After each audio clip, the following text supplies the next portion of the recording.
Ah, Hay naku guys. Ang init. Sobrang init talaga. Gumawa ako ng pugaran, yung maitlogan sa manok para dili doon sa kasagbutan mangitlog ang manok guys. Kaya ngayon, eto pahinga muna ako sa malamig-lamig ilalim sa puno. Ito guys, grabe. Ang pawis-pawis ko. Ito guys, sobra. Laban lang mga sis.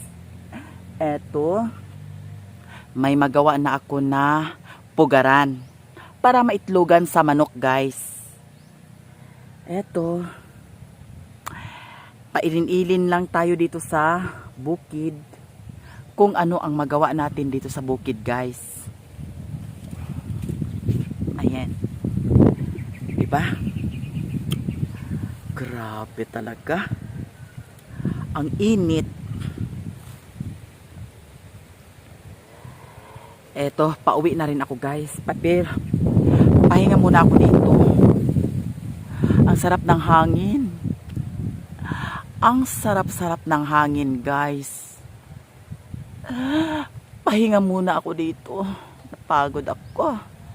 Napagod ako sa init. Kasi mainit guys. Ayan. Maraming salamat sa inyong lahat. Sa inyong lahat po, maraming salamat. Sa mga hindi nag-skip ng ads, maraming salamat po talaga. Eto guys, uwi na ako guys kasi parang nagutom na rin ako. Iwan ko kung anong ulam doon sa bahay. Hindi ba? Laban-laban lang tayo mga sis. Ayan mga chay, uwi na tayo. Ay, ginoo ko. Day, mura kog napusan. Uy, mura kog napusan itlog nga 20 ka buok. Ay, naku, charot. Charot lang. Ambisyosa lagi pod ko, no? Nada itlog 20 ka buok. Masa kabayot? Inayan? Oh my God, my God. Eto na. Tapos na ang ating pugaran. So mamaya, pagdating ko sa bahay, talian ko ang dulo-dulo nito guys para maporma na siya.